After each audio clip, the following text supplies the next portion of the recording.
Hello, my name is Jacob Sannon, the Innovative Tax CPA, and in today's video, we're going to be talking about the top tax mistakes that you need to avoid as an LLC or as a new business owner starting an LLC. It's so important that you understand this. The LLC is probably one of the most famous entity structures because of the flexibility. But with that flexibility comes a lot of responsibility in understanding what pitfalls that you could come across when actually starting your LLC. So be sure to stay tuned for all 10 mistakes. And if you like this content, be sure to like, comment, and subscribe for more tax strategies on how you can save money and pay less money to the IRS. So one of the very first things that you have to understand when it comes to making mistakes is the LLC actually the best entity structure for you as a business owner? You have to consider what kind of operations you're in. So there's three types of operations typically. There's ordinary income, there's passive income, and then there's portfolio income. The type of activity that you have in your business will determine the income source and the activity. It's so important that you understand these three activities because each activity is taxed differently in the eyes of the IRS. So you as a business owner understanding which one you fall in is very important. So the first activity that most business owners typically fall in is ordinary income. Now, ordinary income comes from services and products that business owners typically have by actively working in their business. If you're participating in the day-to-day activities of your business, you're more than likely subject to ordinary income tax rates. So it's so important as an LLC owner to understand that you are subject to self-employment taxes. Now, self-employment taxes is 15.3%. That makes up Social Security and Medicare taxes. So it's so important to understand what that is and how you're impacted as a LLC business owner. Now, there's ways that you could structure an LLC and make elections to actually avoid self-employment taxes. And to find out more about S corporations, C corporations, and other tax strategies, make sure that you watch my other video on how to pay yourself as a LLC owner. Now, the other type of income to really consider is passive income. Now, this is most real estate investors and people that typically invest in dividends and income producing assets. Now, passive income is not subject to self-employment taxes because you're not working for yourself. You're investing your money into a business or into a rental property and you are passively collecting money. So you are not subject to self-employment taxes. So knowing that, if you're in this passive income bracket, it might be a good idea to set up an LLC and you don't have to really consider the S or C corporation strategies as it relates to that. But be sure to definitely talk to your CPA or your tax strategist to make sure that that might be the best option for you. So the third type of income you typically deal with is portfolio income. Portfolio income derives from capital assets and capital gains. Now, when you buy or sell a stock or shares of your business, that's what leads to portfolio income. Portfolio income is subject to capital rates, which is typically 0, 15, and 20%. So it's so important to understand what your brackets are as it relates to that. The next tax mistake that you can make as a business owner is not associating your EIN number with your income and your expenses. It's so important that you have an EIN number and you associate it with your business bank account. Now, the reason for this is that is how you keep track of your income and your expenses, and it makes sure that everything is organized and just makes sense when you're reporting all of your business income activity. So it's so important that we have a separate bank account that's not associated with personal expenses, so we could start deducting and actually keeping track of our expenses that we have. Now, without an EIN number and associated business bank account, it's really hard for the IRS to really see some of your business activities and be able to confidently deduct some of those business expenses. So if you haven't already, be sure to file Form SS-4 with the IRS, which essentially is the EIN registration. So you not only have to register your LLC with the state, but you have to register with the IRS. And when you register with the IRS, they give you something that is called an EIN number. And that EIN number is essentially the social security number for your business. So be sure that you don't forget to file for an EIN number with the IRS. And that EIN number is the same number that you're going to be using when you go to the bank and you want to create a bank account under your business. That's how your business income and expense items are viewed separately than your personal or other businesses that you might have. So it's so important to have that EIN number and make sure that you're keeping track of your income and your expenses for your each individual business separately. In addition to that, make sure that you have an EIN number for each business that you have. So if you own and operate multiple businesses, you want to make sure that each expenses that you have and income running through each of your separate bank accounts are associated with each business separately. So you know when it comes tax time that you're not going to have any mistakes as it relates to the income or the expenses for each business, especially if you have different businesses and different portfolio, passive or ordinary income activities happening going on in each individual business. It's so important to keep that stuff separated. The next tax mistake that you can make as an LLC owner is not opening your LLC and having an EIN before you actually buy a rental property. So before you purchase any type of rental real estate, make sure that you have an LLC and an EIN number associated that you could potentially have your mortgage and your rental property title under your LLC, so you aren't going to be personally liable. So be sure to talk to your banker about that. Talking to your mortgage lender will allow you to know if your mortgage could be written using your LLC's name as opposed to your personal name, which will avoid any personal liability issues as it relates to your personal assets. The next big mistake that we typically see within businesses is not properly accounting for startup expenses. As a new business owner, you need to understand what a startup expense is and how much you can actually deduct within your first year.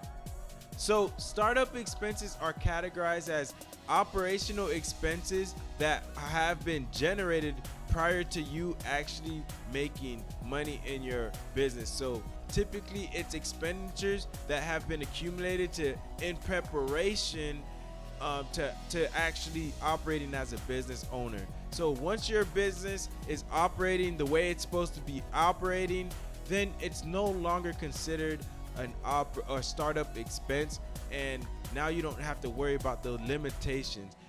But in that startup phase of your business, when you're still accumulating expenses, but you might not be open for business yet, you're limited to what you could deduct. So though that limitation is based off of $5,000 for startup expenses and $5,000 for organizational costs, which makes a total of $10,000.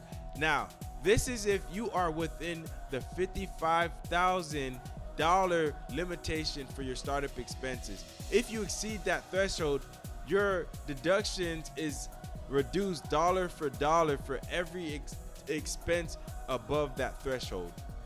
So that limitation is based off of $50,000. So if you are less than $50,000, you don't have to worry about any limitations. But if you are more than $50,000, now your startup expenses is limited and reduced dollar for dollar up to $55,000.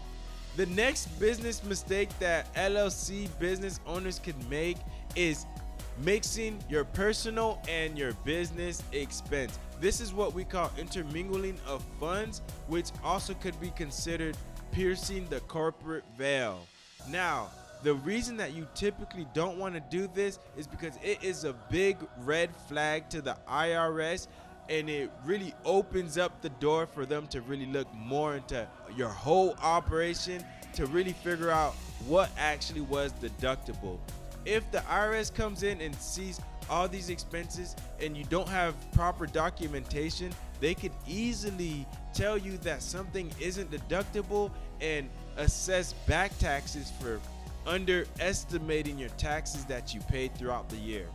So the next thing you should know before opening your LLC is how to properly categorize your staff. There's two types of classifications when you're considering your staff. First, you have a contractor, and then you have an employee. So what you got to understand is a contractor is not an employee and vice versa.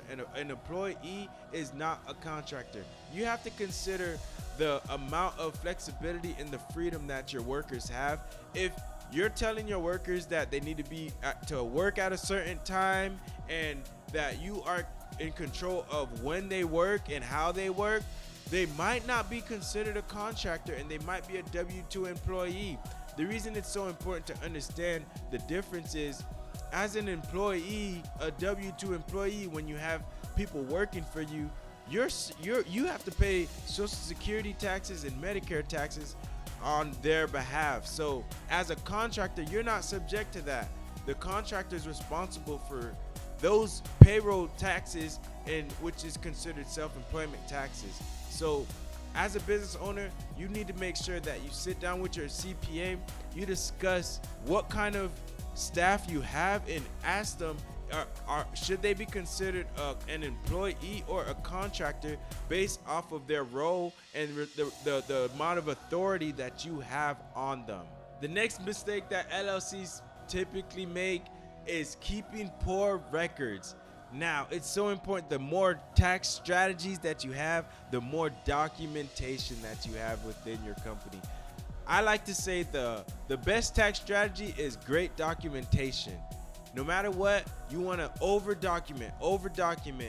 You need to be documenting your meals, your mileages, any type of your home office. You need to be documenting all of your deductions, all of your sources of income. Basically over document to make sure that at the end of the year you have no questions as it relates to your expenses. Because if the IRS comes in and you don't have accurate documentation, then the IRS could easily take deductions away from you. So in the case of an IRS audit, they're going to be looking at all the documents that you have. They're going to be looking at pay stubs, invoices, receipts, bank account statements, cash in the bank, everything. They're really going to be looking deep into your financial situation to actually see if everything was being done properly. So you want to make sure that you have on paper file any type of contracts that you have, especially if you have intercompany contracts or any documents that the IRS could potentially question. And by having that documentation, it provides an easy audit trail and gives you a lot more confidence if you were to ever be audited. The next thing that you really want to make sure is any personal expenses that are being reimbursed by your business, you need to be making sure that you have accurate documentation of those items. You should have contracts in place. It should be stated in your operating agreement those expenses that the business is responsible for reimbursing you as the owner and any employees for. It's so important that you document this, so in the eyes of the IRS that you're actually viewing, they're going to view you as an actual corporation, just like any other major employer like Google, Intel, and those big companies that they all have reimbursement plans in place for employees. So you as a business owner, you have a right to do the same if you are operating as an employee of your business. So those strategies are very important, that you sit down with your CPA and you really understand what is considered a reimbursement and how you need to be documenting those in terms of the accurate documentation process for each individual reimbursement that you currently have in your company. So the next big thing that is so important for you to understand as a business owner and as an LLC owner is what forms that you actually have to file for your LLC. One of the first forms that you have to understand is as a single member LLC, you more than likely will be filing a Schedule C. This is where individual businesses that are single member LLCs report business activity on. So Schedule C is part of an individual tax return, which is the Form 1040. So the Form 1040 is just the individual income tax return that you prepare that reports all of your sources of income, and the individual tax return is what you actually pay at the end of the year, typically as a flow-through entity.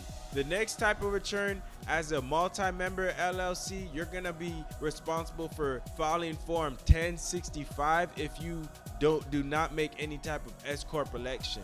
So Form 1065 is for businesses with partners typically, and it's so important that you understand that a separate tax return needs to be filed. And the 1065 tax return has a different deadline than individual tax returns. Typically, the business return deadline for 1065 is on March 15th, whereas for individuals, it is April 15th. So you want to make sure that you're being proactive at the end of the year or even before the end of the year to make sure that you have all your business stuff together so you could file in time before your individual taxes are actually due, so you could file both your business and individual returns on time. So the next thing that you need to understand as an LLC and make sure that your tax preparer provides you with a Form K-1 after they prepare your business tax return. So if you have ownership in an S corporation or a partnership, you will be provided a K-1 after you file your business return. That is how you report your business activity on your individual tax return. The next form is Form SS-4, which we briefly discussed earlier, but this is the form that you will be using to file for your EIN number. So the next form that you have to understand is Form W-9. If you pay somebody more than $600 in a year for business services that they did, that's not an employee, you need to be responsible for filing Form W-9. This form will allow the IRS to know how much money that you're paying other people, other contractors, other businesses that you're doing business with. So you're responsible for paying this, and you're also responsible for issuing them a 1099 at the end of the year. So the W-9 is what you have contractors fill prior to doing work with you. Typically, they're going to fill out the W-9, you're going to keep it on file, and then at the end of the year, you're going to issue them a 1099. And that 1099 form is how you tell the IRS and your contractors how much they have been paid throughout the year for you. And the last and final LLC mistake is not meeting with your CPA and not being knowledgeable of the tax strategies that you have available for you.